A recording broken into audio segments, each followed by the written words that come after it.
আমার ভাইয়েরা, এরা সরকারে এসে সেই 57 জন 67 জন সেনা সদস্যের বুকে গুলি চালানা তারা হত্যাযজ্ঞ চালাতো না। কথা বলে ঠিক কিনা? যদি সেটাই হতো তাহলে 18 কোটি 19 কোটি মানুষের হৃদয়ের স্পন্দন ভালোবাসা আল্লামা সাঈদীকে 13টি বছর এই জেলখানার ভিতরে অন্ধ কুটিরে আবদ্ধ করে রেখে ইনজেকশন পুশ করে পৃথিবীর জমিন থেকে বিদায় করে দিত না। কথা বলেন ঠিক কিনা?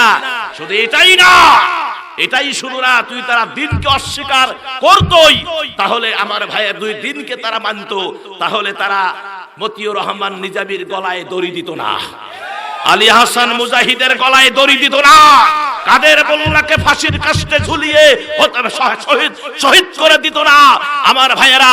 তারপরে মীর কাসেমকে তারা হত্যা করত না। কথা বলেন ঠিক কিনা? আমার ভাইয়েরা, তারা দিনকে অস্বীকার করার কারণে আলেম ওলামাদের উপর স্টিম রোলার চালিয়ে দিয়েছে। কথা কন। আমার আল্লাহ বলেছেন, আমার সব সহ্য হয়, আমার আলেমেরা যখন চোখের পানি ছেড়ে দিয়া কান্দে আমার আর ভালো লাগে না, আমি আল্লাহ আর সহ্য করতে পারি না।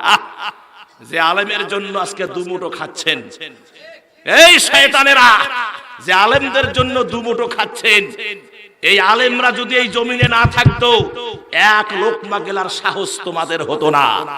আল্লাহ আলেমদের যারা জন্যই তোমাদেরকে খাওয়াচ্ছেন। হাদিস, সহিহ হাদিস শুনে নেন, একজন আবেদ আর একজন আলেম ডিফারেন্সটা কি? একজন আলেম সারা রাত ঘুমিয়ে থাকবে, হক্কানি আলেম, আর একজন আবেদ সারা রাত জাগিয়ে জাগিয়ে ইবাদত করবে, দাঁড়িয়ে দাঁড়িয়ে ইবাদত করবে। আলেমের ঘুমের সমতুল্য হবে না। এখানে হুজুর বসে আছে, জিজ্ঞেস করেন দলিল। আমি স্পষ্ট আপনাদের হাদিস দেখাতে পারবো, দলিল দেখাতে পারবো।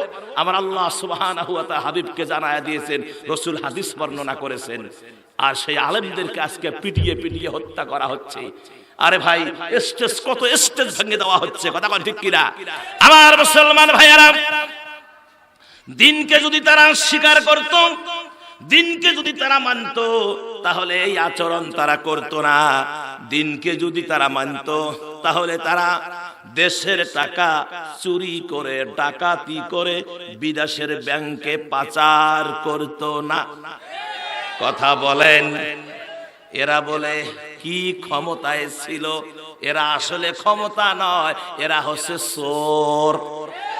যে চুরি করবে সে চোর, যে ডাকাতি করবে সে ডাকাত, যে লুট করবে সে লুটেরা, যে ধর্ষণ করবে সে ধর্ষক। কথা কোন ঠিক কিনা? আমার ভাইয়েরা, তোমরা কি করো নাই? এই বাংলাদেশের শ্রেষ্ঠ বিদ্যাপীঠ ঢাকা বিশ্ববিদ্যালয়ে 100টা যুবতীকে ধর্ষণ করে, সেই ধর্ষণের সেঞ্চুরি পালন করে, অনুষ্ঠান করে, সেঞ্চুরি পালন করে সেখানে মিষ্টি বিতরণ করা হয়েছে। কথা কোন ঠিক কিনা? আজ পর্যন্ত তার বিচার এই বাংলাদেশে হয় নাই। এই শয়তানের বাচ্চার বিচার এই বাংলাদেশে হবে এখন। কথা বলেন। তোমরা যারা আলেম ওলামাদেরকে হত্যা করেছো, তোমরা যারা তাদেরকে শহীদ করে দিয়েছো, আমার এই বিখা পুকুরের 7টা গোলাপকে যারা ছড়িয়ে দিয়েছো, এই সুন্দরগঞ্জের 4টা গোলাপকে যারা ছড়িয়ে ফেলেছো, তোমাদের বিচার এই বাংলার জমিনে হবে। কথা বলেন ঠিক কিনা? আবু সাঈদের রক্ত বৃথা যেতে দিব না, মুগ্ধ ভাইয়ের রক্ত বৃথা যেতে দিব না, আমার বাংলাদেশের ছাত্র জনতার রক্ত বৃথা যেতে দিব না। কারা কারা আমার কথা একবার দুহাত তুলে আল্লাহকে দেখান।